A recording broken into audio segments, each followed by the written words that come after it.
So I heard somebody say time is money. Yeah. Since we don't have much to spare, we're going to get right to it. How about that? So you are here because you are ready to claim your value and your worth. The title of our session is Pay Me What You Owe Me.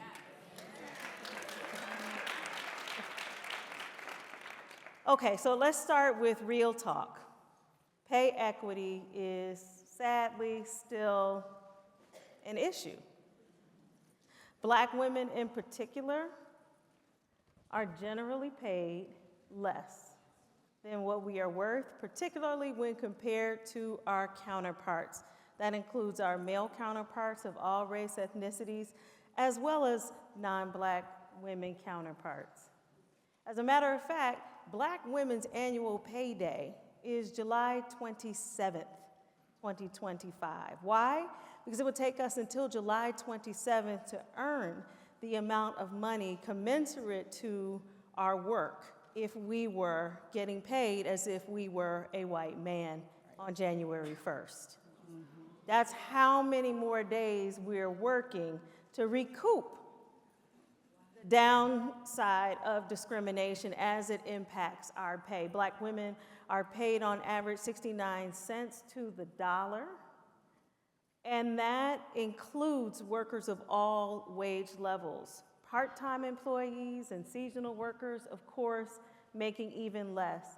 And then when we look at geographic differences, certain states in our country, Black women are earning 41 cents to the dollar in some of the states. So we are here, fortunately, with 3 experts, and they are going to help us do exactly what we're here to do at the Black Enterprise Women in Power Summit, and that is to embrace our power and claim our worth. My name is Laura Morgan Roberts. I'm an organizational psychologist.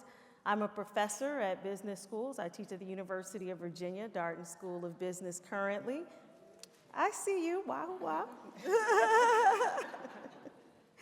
But I am just moderating this panel. So I'm especially happy to introduce to you our panelists today. First, we have Jasmine McCall, who is the CEO and founder of Paybump. We have Perika Sampson, who is the founder and principal consultant of Sampson Dearborn Consulting. And we have Arrkeenah Willis, financial professional with Equitable Advisors. Can we please give them all a round of applause? Yes, so let's start by getting clear on why pay equity is so important. Wealth inequality, as we know, is associated with a number of societal challenges pertaining to health, pertaining to education, pertaining to housing, and other areas of opportunity. Arrkeenah, you're a financial advisor with Equitable Advisors, as we noted, and so you advise people on their present and future investments. As you see it, what is the significance and the impact of this pay gap for Black women, and why is it so important for us to address it? So as a financial advisor, I have a different perspective as it relates to why it's important for us as Black women to be paid our worth.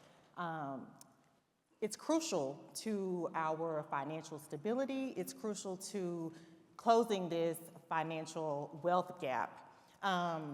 Having adequate compensation can ensure that we are able to do simple things like meet our everyday needs. We are able to build a savings. We are able to prepare and plan adequately for our future. However, we as Black women, while we are in better positions and we are making more money and we are able to have access to higher earning opportunities, we still lack the confidence or the know-how of negotiating our pay for what we're worth. Or we are just really complacent with, I got a promotion, I'm making a little more money, so I should be good with that, as opposed to advocating for yourself and negotiating, making the salary that you as a Black woman are working hard for and you deserve and you're owed. But by not doing that, then there are consequences. Short-term, long-term. Some of the short-term consequences are just as simple as not being able to meet your day-to-day needs, not being able to build a savings, which then in turn lead to long-term consequences. So, hey, I have a 401k, my company matches, I'm contributing, I'm good. Until something like COVID happens or an emergency arises. So now where do I get that money to handle that emergency? Because remember, I wasn't able to build a savings before. So now I'm tapping into my retirement savings and I'm paying taxes on this money. I'm probably paying early withdrawal penalty. And so I no longer have this retirement savings or I'm draining it. Or I chose to stay in a position earning a lower salary than I should have been making because I deserve more, and I wasn't able to save for retirement like I needed to. So it's really important for you as Black women to advocate for yourselves, negotiate these higher salaries that you deserve and that you're owed so that you can put yourself in a better financial situation and help close this wealth gap. I love that you are encouraging us to negotiate.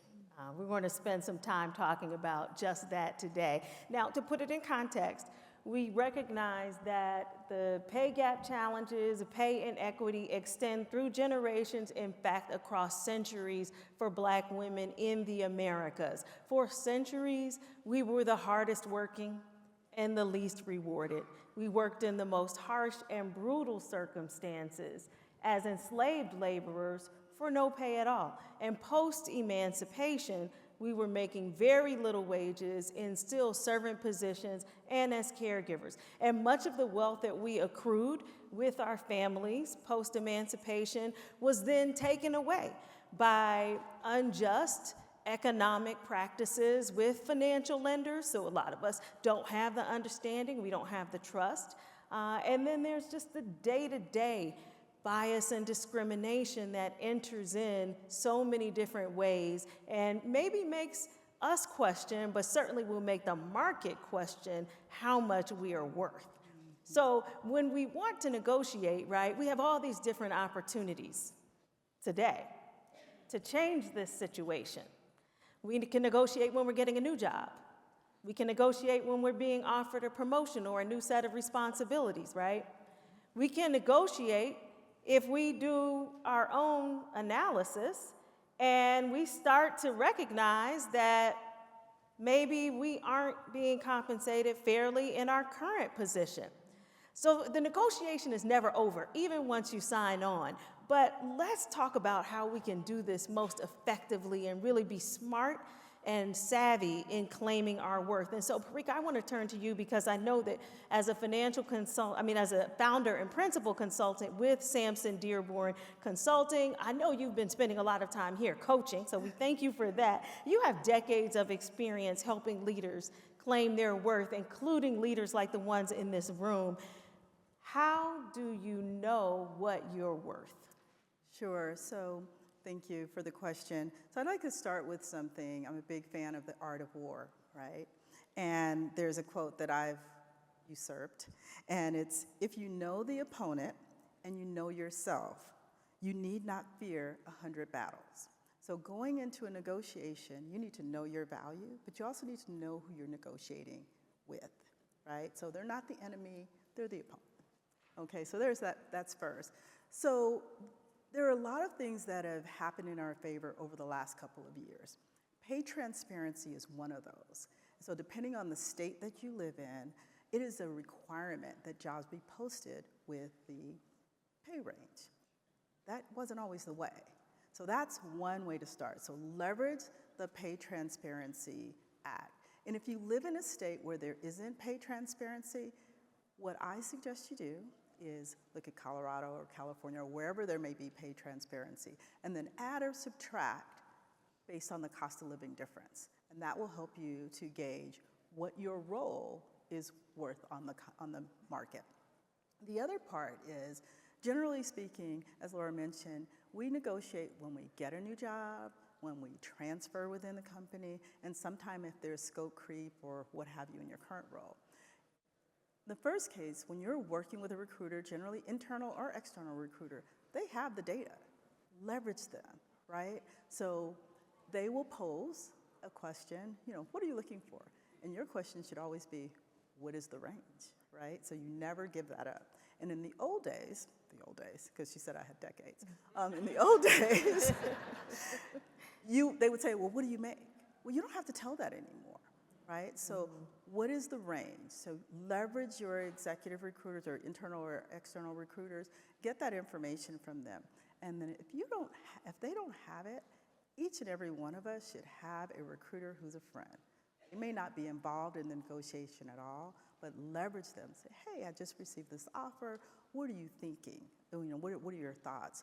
And the other side of that is when you're moving into a new role within your company, there's usually still a recruiter or someone involved in that process. Leverage them. Their responsibility is to ensure that the hiring manager gets great candidates, and they want to close the deal. So they can be your friends. And then the other side of that, of course, is if you're in a role where there's been scope creep, they didn't fill Jane's role and now you're doing Jane's job, that kind of thing, step back and say, okay, I understand what the compensation process is in my company, right? So usually comp review generally takes place in the summer. So start planting the seeds very early, early in the year with your manager. Say, hey, I'm doing this role. I believe, X, Y, Z, that I should be promoted and compensated.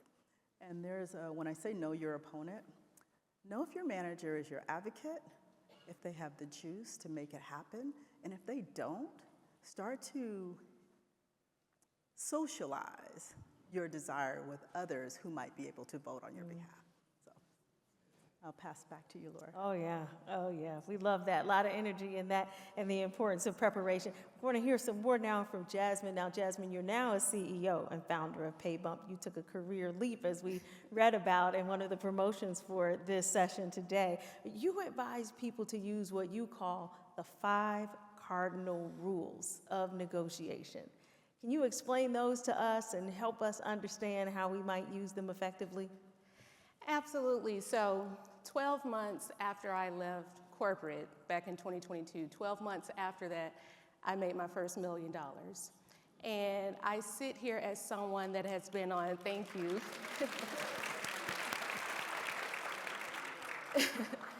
So I sit here as someone that has been on both sides of the negotiation table. I have been on the side of walking into a negotiation as a candidate and saying, I need a $150K base salary plus a $250K stock allocation and a $50,000 sign-on bonus that I need you to pay the taxes on so that I can receive all $50,000 in my first pay cycle.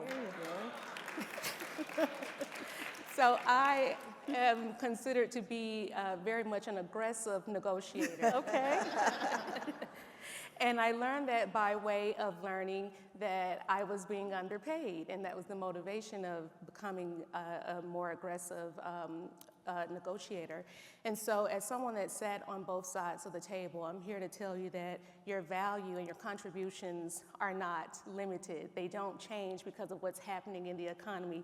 They don't change because of massive layoffs. The work that I do in a company is going to generate revenue for years to come. So I got to capitalize on that. So what I teach my mentees is you have to have a certain mindset if you're going to negotiate from a place of power. And that's where the 5 cardinal rules come from. So if you don't take anything else away from this summit, you need to write down these 5 cardinal rules. So cardinal rule number 1 is negotiations do not begin when you receive the offer. They begin the moment you submit your application. Your application has a line on it that says desired salary. Well, if you answer that in the wrong way, you have just benchmarked yourself for a much lower offer. What you put on your resume also tells a story that states what they think your perceived value is going to be to the company. So if your resume is not telling a story of either making the company money or saving the company money, you will be lowballed. Now, cardinal rule number 2, everything is negotiable. Don't just stop at salary. Don't stop at Stock, don't stop at the sign-on. You should be negotiating PTO. You should be negotiating student loan repayments. You should be asking for increases in the match that they make to your 401k. These are all things that I've negotiated that people told me weren't true. And I proved them wrong because I had a chat on my side that said it was true. So always ask for the maximum that the company has to offer, because even if you don't need it today, you might need it a year or two from now. Cardinal rule number 3, always know what your counterparts are earning. As someone that has built Paybump, I created a proprietary salary database that allows us to take a 360 view of what everybody across every industry is making, because you can't go in and demand top dollar if you don't know where that dollar starts and ends. Cardinal rule number 4, never come to the table hungry, because if you do, they will feed you the scraps. If y'all didn't catch that, in other words, that means desperation kills your negotiation. If you go in and you present yourself as needing the job or being desperate for the opportunity, chances are you're going to get lowballed, and in many cases you'll get passed over. Because if you think about in the dating world, nobody wants to date somebody that's desperate. We want to date the best, and that comes from the person that essentially has options. And cardinal rule number 5 is never be afraid to walk away from an offer that does not excite you. Your ability to walk away is your strongest point of leverage in any negotiation. I've had companies that have told me that they've maxed out their budget, and I said, okay, it was nice doing business with you. Let me know if your budget expands in the future. And 48 hours later, they came back and they found those $50,000 that I told them I needed. They found it. So another point, after you've kind of understood the 5 cardinal rules, you have to understand that negotiations should not be all about what you can take away today. You should be negotiating for longevity and what you're going to need for years to come. It's the same reason why we see the cast of Friends still making $20 million a year from royalties for a show that went into syndication years ago. It is the same reason why we see executives get fired from a company and still walk away with a $30 million severance package. They negotiated that before they even started on the job. And you can negotiate those things before you start on the job. I've negotiated a 6-figure severance package. And it's important to understand that the work that you do is going to continue making that company money. So why not capitalize on that and make sure that you're being compensated off of your intellectual property and off of everything that you're going to build for these companies, your workflows, the infrastructure, the documentation, all of it is going to have your name on it, and you need to be making money from it for years to come. So I implore you, as a self-made millionaire that went from selling pizzas and working as a waitress to now being CEO of my own company, you are valuable. You are worth whatever you ask for, and make sure that you do not limit yourself because of what's happening in the economy. That actually makes you even more valuable. So make sure that you're leaving home with the concept of you being a powerful person, and negotiating as a powerful person. I also hear you saying, Jasmine,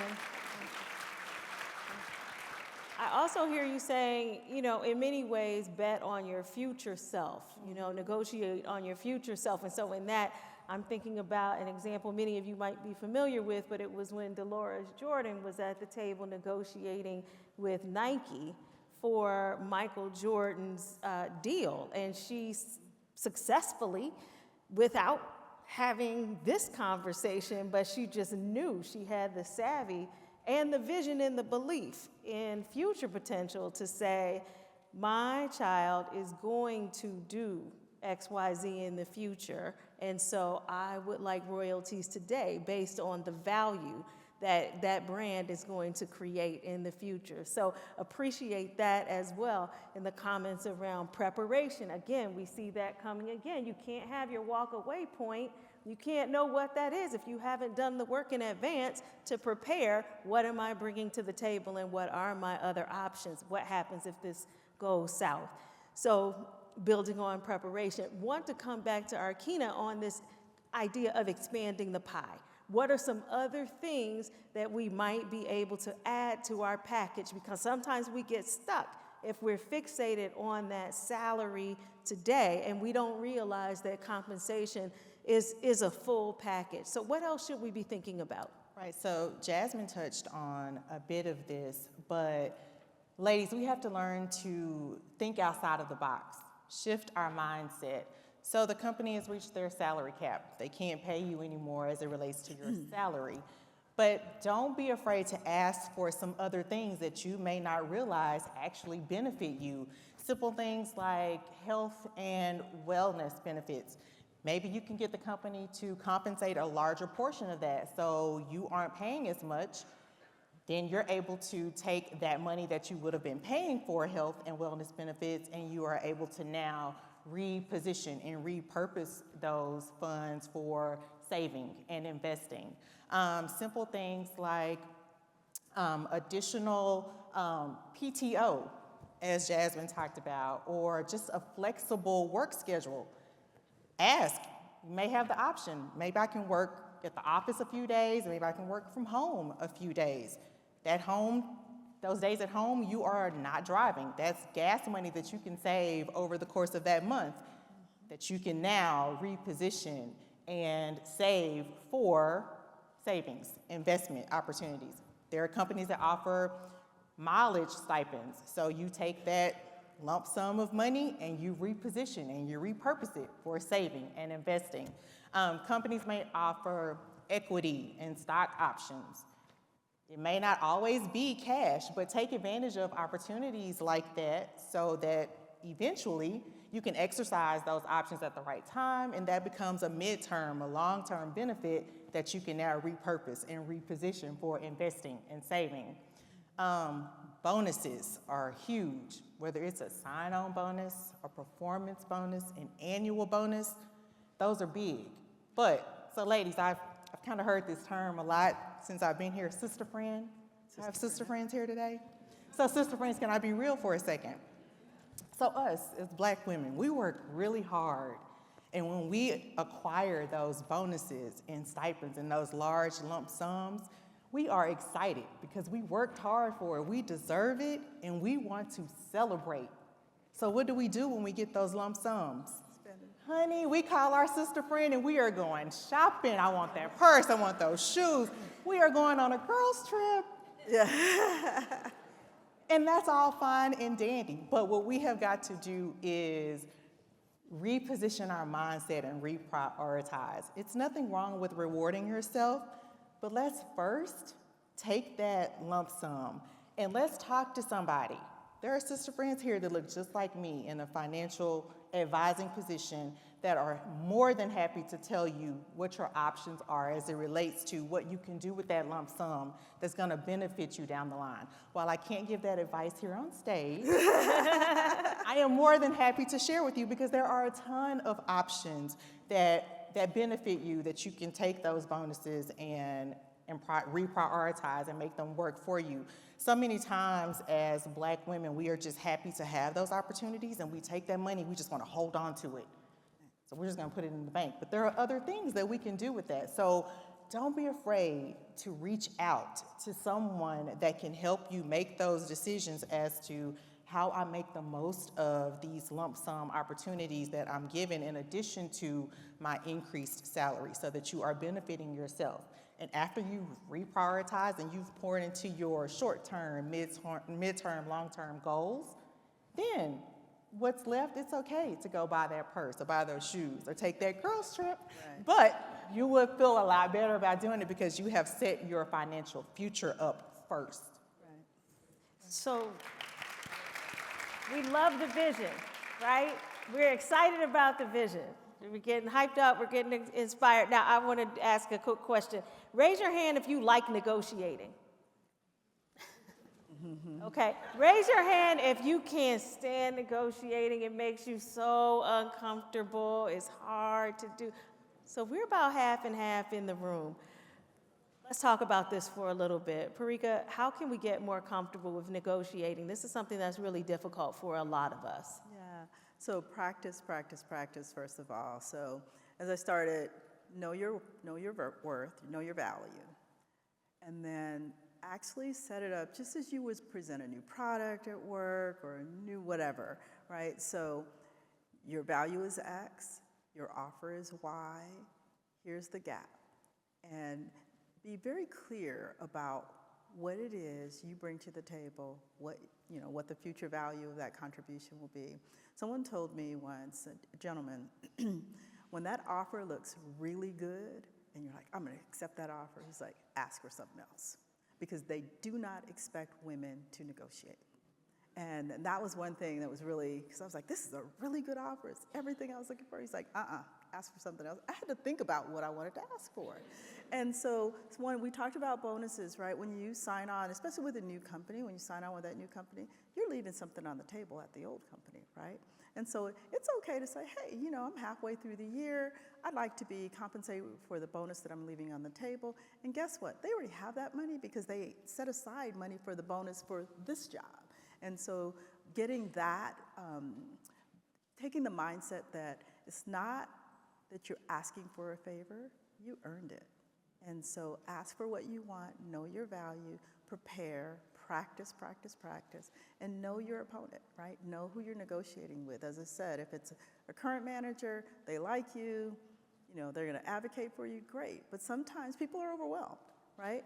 And advocating for you or maybe using their political power for you may not be what happens, or they just don't have the juice. So make sure you know who your opponent is, make sure you understand the power that they have in this process, and then also know who the other players are. So, but practice. I'm like a PowerPoint pro. I put everything in PowerPoint, and not that you're gonna share that PowerPoint, but you're gonna use that in the way that you present, what your story is, what the market value is, where you believe you warrant the salary that you're asking for, and those additional benefits. So it's stock, it's bonuses, it's whatever additional perks. Ask for that, and be very clear. Long-term care, all those insurance things that we forget about, and so think about that. All of that is important. That is important on the practice piece. Anytime we're having a difficult conversation and it brings up a lot of anxiety or uncertainty, it is helpful to develop a script and to practice those words coming out of your mouth. You have to say it in the mirror, you have to phone a friend, but don't let the day that you sit down at the table with your manager be the first time that you tried to verbalize how you're feeling or what you think you might need and desire and deserve is probably a better way to frame it. You're not asking for a favor. You're asking for what is owed to you. So be ready for that. How do we make sure that we don't cross over into complaining about what we feel is some sort of devaluation or injustice? Jasmine, any thoughts about, going in with confidence and, calling a thing, but let me just be very direct and specific here. Many of us have experienced that tension of being perceived as the angry Black woman. Okay, so are there things that we can do in these conversations that can help to buffer against that? Well, I think we start with the mindset of you can call me whatever you want. I'm not responsible for how you feel about me. So I'm angry, but I'm also profitable. I'm angry, but I also made this company $2 million. I'm angry, but I've also cut productivity or raised productivity by 30%. So I've got all of these incredible things that I've done. And so if I'm angry while I'm getting done, then that's okay because I'm getting it done.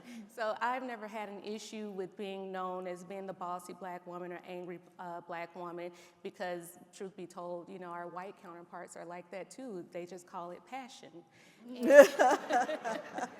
So I'm okay with being labeled that way. However, if I start to feel like I want to share something with a manager and it's falling on deaf ears and he continues to refer to me as being needy or complaining, then you walk. You don't stay where you're not loved and celebrated and heard. You know, you wouldn't stay in an uncomfortable relationship. And I think we forget that when it comes to working, that is a relationship. It's one of the most intimate relationships we'll have because we spend 1/3 of our lives at work. So if I can't comfortably come to you and say, hey, I really think that we should revisit my salary based on how much money I've saved the company, then that's not a company where you're going to feel good in the long term. So my solution is, a lot of people are against job hopping, but why would you stay in a place that doesn't feed you? That doesn't feed you spiritually? Why would you stay there? So I encourage my mentees, if you're not happy in that job and you can't have those honest conversations, then you find somewhere where you can. And research does support that one of the most effective ways that many of us in this room are able to make a significant increase in our salary and our earnings and our wealth is by moving into a different position and often moving into a different organization, because internally we tend to have a longer path to promotion especially compared to our white male counterparts. So if you want to accelerate that process, keeping our eyes open for lots of different opportunities can be very helpful. Arrkeenah, did you want to add anything about the difficult conversations and just money talk in general? Because I grew up in Gary, Indiana. People didn't talk about money because either you didn't have it and it was a sore subject, or you had it and it was a sore subject. And you just didn't talk about money. Right. But that didn't serve us as a community because there was so much and you just don't know what you don't know. Right. What have you learned that is also helpful here? So let me say this. Culturally, we struggle with this issue. More so, trust. Because for starters, I said earlier, we take pride in what we make, and the thought of even taking a chance that we might lose that just frightens us. And so we have trust issues. We also have trust issues as it relates to working with someone that looks like me, understands my struggles, understands why this money is so important to me. So we just have to learn to get over those trust issues, because again, you have women, Black women who look just like you, who are in positions that are more than happy to help you navigate these conversations. So we have to get through our trust issues. We have to get very comfortable with being uncomfortable. So as Black women, we are super everything. We are super mothers, super wives, super friends, super executives, super women, which then in turn causes us to be super prideful sometimes and super fearful of being judged, because we're super knowledgeable in our professions. We make this good money. But if I tell someone what my financial struggles are, what are they gonna think of me? They're gonna judge me because I made some horrible financial decisions, but maybe not because I'm just a horrible money manager, maybe because nobody took the time to tell me what I needed to do to make the right decisions as it relates to me making this amount of money. So we have to get through our trust issues, and we have to get really, really comfortable with being uncomfortable as it relates to having these discussions. So much of our lives are tied to our money, whether that's emotionally, mentally, physically. We have to address these issues and talk through them, because if we don't, there are horrible ramifications at times. These lack of conversations lead to divorces. They lead to lack of performance at work. They lead to depression, mental breakdowns. So we have got to learn in our community to have those conversations and know that there are individuals like myself that are there, that are walking in a purpose for just that reason. I'm a former educator, and I left education because I didn't like the politics of teaching, but I enjoyed teaching. So I still wanted to make an impact and do something meaningful. So I moved into this field, and I've loved this because culturally, we have assets. We just don't have anybody there to teach us and tell us what we need to do with those assets. So there are people there that are open and willing to help you. And the first thing I say is, this is a judgment-free zone.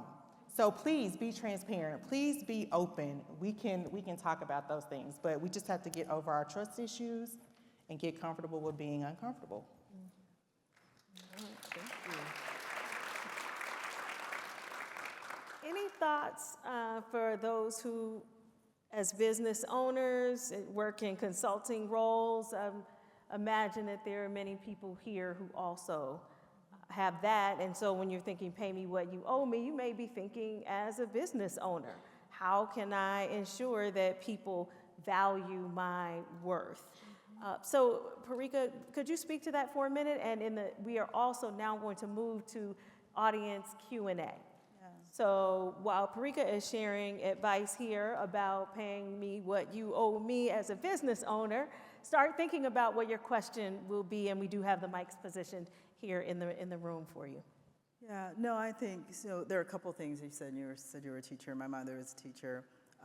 And one of the things I value as I've taken over responsibility for her is that she had her long-term care, she had her pension, she had brokerage accounts I didn't know anything about, and but she set herself up, right?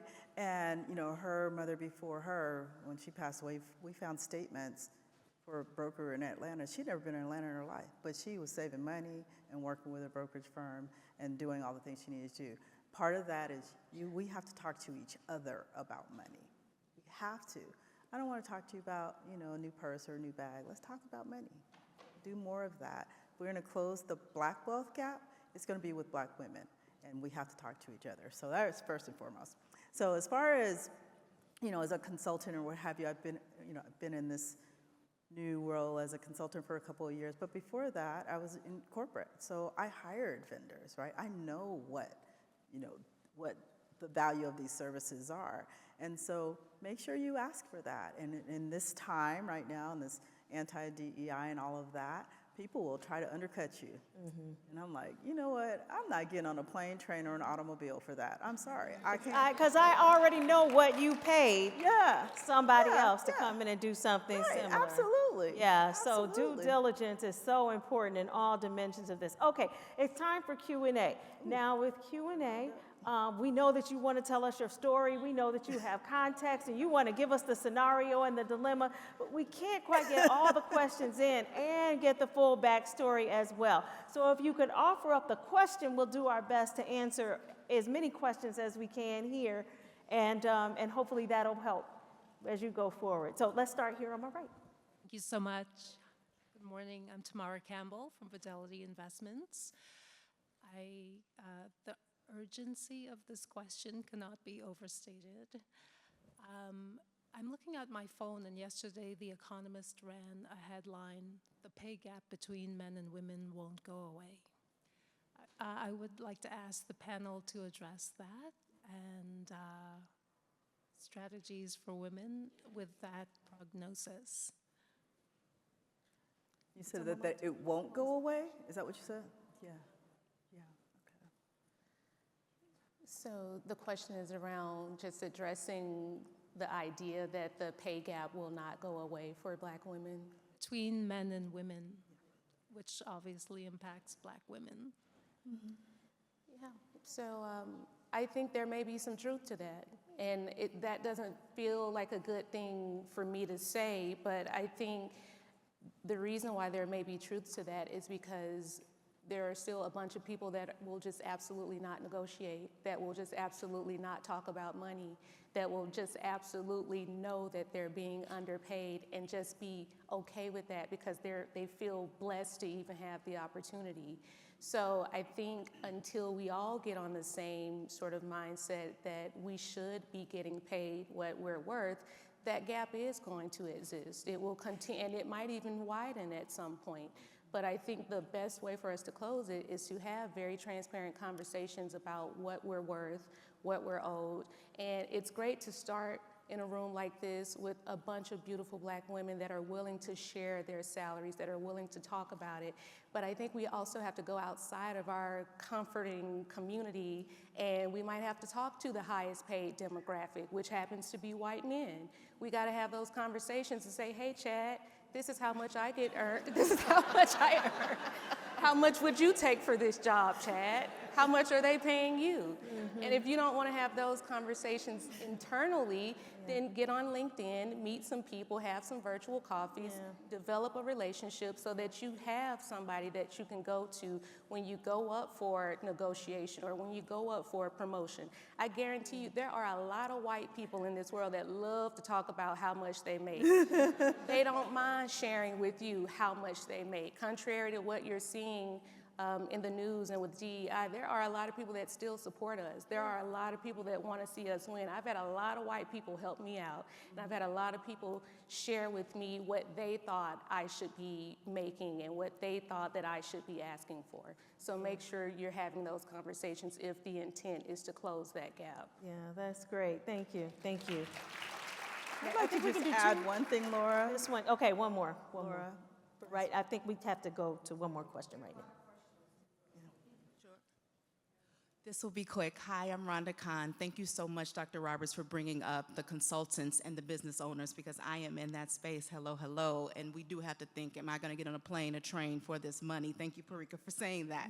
What I would like to ask, and I think a lot of people in here may have this thought as we are hearing you speak about, oh, I should have done this. So, oh, I wish I wouldn't have done that. And you get this negotiation regret where you're like, oh, I would love to hear if there are any strategies that you all have used to still get something, right? Like still, if you feel like you haven't negotiated in the way that you needed to, but maybe you've realized that, is there a way that you've navigated around that situation to still make it toward your benefit? Perika.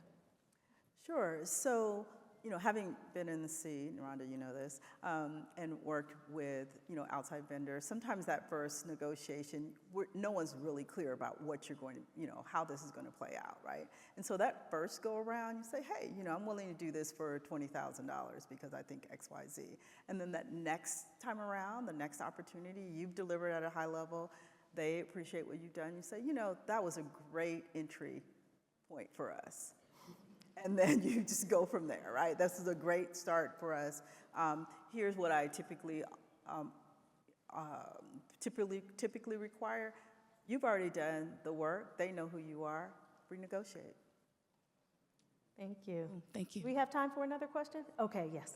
I'll be quick. Hi, everyone. And thank you so much to all of the panelists for the strategies that you shared. My name is Gloria Gravlin, and my question is really trying to pull the thread a little bit more on some of the negotiation strategies. I happen to work for an organization who has a very strong kind of risk management framework. And so all of our compensation and benefit packages are very consistent across job levels and job families. People leaders have very little, I would say like say or agency in the compensation packages of their direct reports because everything is really kind of managed at the highest possible level. So like for those who work in that type of organization, I'd love to like unpick some of the strategies where like coming to the table and saying like, hey, I'd really like to negotiate my pay or I'd really like to negotiate my benefits is actually not on the table to do because of the foundation of the compensation packages. Okay, so what else can you do if you're in an environment where it is constrained? We talked about some of the other things that you can add into if you have some constraints around salary, but are there ways that you can set yourself up for other opportunities, like an accelerated review process or some stretch opportunities and assignments, things that will help you then make lateral moves? Have you seen those types of opportunities in negotiation as well? Absolutely. So a lot of the times you'll go into an industry that says, we've got this sort of baseline of everybody gets paid the same, we can't go over this number. That's a lie, okay? If they don't have the budget, they go get the budget from the finance team, okay? And if I can quantify how much I'm gonna save this company, you'll find the budget for it. And another thing you have to remember is when you go into these jobs that claim to have a set budget for something, they've already spent thousands of dollars recruiting and doing talent sourcing. So if we get to the table and all this person needs is an extra $5K to feel good about signing that offer, they'll find it. If they don't want to find it, you go to another company that will. We got to stop complicating this conversation around someone saying that's the max that I can do, because if that's the max that you can do, then you can't afford me. If you can afford me, I can't do the work for you, so I got to go somewhere where they can afford me. And they need to know that somebody else wants me. That's the They have to know psychology that of the you are play as wanted. well. Yeah. Hi, good morning. My name is Angel Dorsey. I work for an insurance company. I'm a litigation adjuster, so I negotiate on a daily basis. So my question is, you go through the interview process, everything goes great, you get the offer, and you're not satisfied with the compensation. So we use these lovely 5 cardinal rules we've learned here today, but you're still not satisfied with the compensation. And let's just say, you know what, I'm going to pass on the offer, but thank you. But you decide to still stay with the company. How do you avoid any blowback internally within your department because you decided not to accept the position, but you stay, but you still want to move up within the company, but you still want to send the message that I know my worth? So, It gets tricky, right? yeah. I was that employee that interviewed twice a year. I was okay. Even if I was happy in my role, I continued to interview because that's the only way that I know what I'm really worth and how the market is moving in terms of compensation. So I'm okay with them knowing that I've been looking in other places because I'm looking because I'm not satisfied with the compensation that they're offering me. So for me, it's, hey, I have been looking at some other locations, some other places. I really love it if we can revisit this conversation in 3 months to get to a place that makes us both happy. I've saved the company this much, I've made the company this much. How can we get to a place where that is reflected in my compensation? Keep it simple. Thank you. And keep your receipts. Yeah. You gotta have it. Even in this market, people are getting offers. And I've seen, people have to go back to the company and say, hey, I got a new offer, XYZ, and without being, without them asking, the company's like, hey, I'm willing to exceed that offer. And it's happening in this market. Okay, we have 4 more. So we'll take Thank you. here next. And I'll be very brief. I think my name is Delia Moore. Thank you all for giving us this information. Jasmine, I think it was you who said, if you have had conversations with your manager and, to lay out your case and they continue to just not be supportive, to find someone else in the organization where you can sort of socialize that with. Can you maybe give us a little bit more on that part of, what type of, let's say, person are you looking for? Obviously, it would have to be someone in a high enough level, I'm assuming, that's involved in pay or whatever. So can you give us a little bit more on that? Yeah, always look for the people that control compensation and finance. So there are compensation analysts that work in your HR department, and then there's the finance team that essentially allocates the budget. So I would become very good friends with both of those people if I could. And I would become friends with my boss's boss because optics are everything. If people see you start having conversations with people that are 2 levels above them, then all of a sudden they start to take you a little bit more seriously. They start to hear you in a different way when they see you sitting in conference rooms with their boss, because they'll say, well, what are they talking about? That's not your business. So you want to just position yourself to make friends throughout your company. Don't leave it in one person's hand to see your value. And you can go to your boss's boss and just say, hey, were you aware that I made these contributions? And many of times they'll say, no, I didn't know that was your work. I thought that was Chad's work. No, it wasn't. Chad. Like Laura said, keep your receipts and go. show those receipts. All right. Next. Love that. Next, yeah. Hi, my name is Alex Wiggins-Caton, and I'm a senior vice president with a national nonprofit. My question for you ladies is, how would we know, or what are some red flags in the negotiation process that can help us make the decision to really walk away? Yeah, I think it's in the response, right? So you received an offer, you've taken the time to review it, you go back with your response, right? So your negotiation on salary, negotiation on bonus and whatever else. And usually the recruiter or whomever that person in between will come back with a response. Now, if their response is, absolutely not, and you say, okay, that was my best and final. You're buying a house, it's your best and final, and you walk, right? And I think that's the the challenge that we have to know your worth. If you know your worth and someone's coming in with less than that, I promise you they're going to treat you differently when you go in, right? Those are the same people who are not going to respect you when you're sitting in the seat in that company. So, no, if you have a best and final, walk and then let them come back to you. I would say the process matters as well. So a successful negotiation is one at which both parties feel that they were better off after the negotiation than they were before. But the second is that they both feel good about the process and they would want to negotiate again. So even if they ultimately sign on to what I want, but I have a bad feeling about it or bad taste in my mouth after the negotiation, I'm going to keep my eyes open for another assignment or other opportunities because that's telling me something about the culture. Yep, absolutely. We have two more. Hi, thank you so much. My name is Alicia Lee. I am a director of customer experience at an ad tech agency. So my question is, more so advice. I am the most senior Black woman at my company in the U.S., and I just found out that 2 of my associate directors that are white get paid the same amount as me, the salary and the bonus. So I'm looking more so for advice because I went to my SVP, so my boss's boss's boss, and told her. She transparently told me I need to go look for another job. So I'm in a tough, I don't want to hold her up, but I'm in a tough spot. So I'm trying to figure out, like, just for advice, what do you think my next step should be? Because I know I brought a lot of things That's to the company. hard. I mean, this is fresh. This sounds very fresh. It's very fresh. I was Okay. saying it's hard. Like, Yeah, we got to sit with that and process for a bit. But what do you do when you find out that, other people are being overpaid? Let me put it that way. So there are 2 things. Y'all know Jazz like, Let me tell you something. Can I answer? Well, Perika first. Oh, okay. Yeah. So 1, start shopping yourself in your industry. That's first and foremost.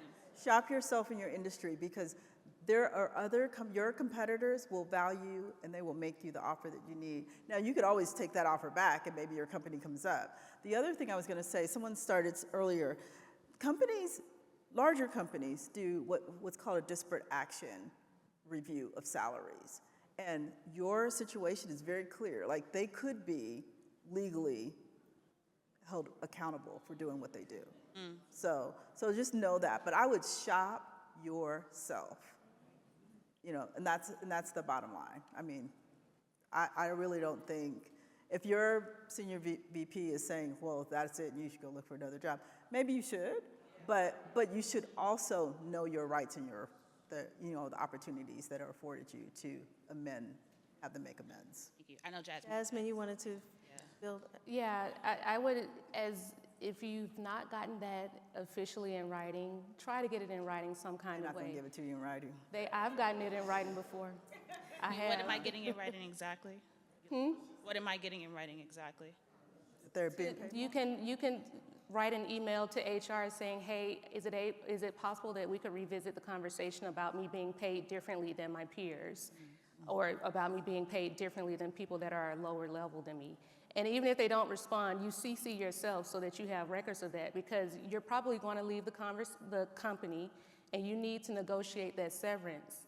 Even if you are voluntarily leaving the company, you can still use that as leverage to say, hey, if I really wanted to, I could file an EEOC claim for what you're doing, because now we're moving into a litigious sort of direction, because now this could be some discrimination happening because you said you're the only Black woman there. I'm the most senior Black woman at my company. Right, there could be some discrimination there, especially if she told you to go find another job. Yep, and that's a white woman, by the way. Yeah, okay. We have to press pause on this one. I know there's a lot of reaction. We have one more question, and then we're going to bring this one to a close. Yes. Okay. I'm Donna Mason out of Washington, D.C. I'm the executive director of one of the largest early childhood centers in D.C. And I'm compensated very well. I negotiated very well. And now I'm trying to leave because I'm getting older, and they're done that 40 years. And I want to create a golden parachute. So I'd like you to talk about that. What goes in a golden parachute? I mean, talk about severance package, but let's set it up even more. Arrkeenah, for the people that you advise who come and they have their golden parachute set, what's in it? We want to know. So it just depends on the company and what they offer. What's a nonprofit? And I'm like, of course, I'm the head, so I'm the key decision maker. But, you know, I have to look at, because I have so much knowledge about the industry, I have to be mindful of what I'm asking for, because I'm already given a lot. Right. I've grown the company exponentially. Yes. Okay, so we're going to try to talk up to that, but talk high level as well for everybody to think about in their context. What might that look like? Yeah, negotiate your transition out, right? So what does that look like? Well, maybe you're, you know, provided a consulting fee for an extended period of time after your retirement. Maybe it's additional health care and insurance benefits that are part of that longer transition plan. So think about what you want, and then, you know, position it in a way that certainly it benefits them, but it also benefits you. So that consulting deal, I think, will be the key for you. Good idea. Arrkeenah, did you want to add? No, and that's exactly what I was Okay. going to say. Think about those things that you want in retirement, such as additional health benefits for a longer period of time or a consultation opportunity. So that's exactly what I was going to say. So, Okay, well, it is time for Thank you us for to your come time. to a close. Thank you for all of your questions. This has been wonderful. Before we don't get up just yet. Don't get up just yet. We have a couple minutes, and I want to offer each of our panelists the opportunity to share just one key insight, one takeaway that you want our sisters and supporters and allies of sisters in this room to remember about how we can claim our worth starting today. What's something we can do to claim our worth starting today, Jasmine? Be aggressive and be unapologetic in what you ask for. Yeah. And I'll go back to the art of war. Know yourself, know your opponent, know your worth. And again, know your value. Don't become complacent with just being where you are. Go after what you're worth. And then, most importantly, know what to do once you acquire that valued salary. And the last I would say is know your priorities, what's negotiable and what's not negotiable. And that's going to change over the course of your career, over the course of your life, and the course of your situation. So continue to do a personal audit on that and use that as leverage in your negotiations as well. Thank you. I've learned so much from this. I hope you have as well. We appreciate you. Have a great afternoon.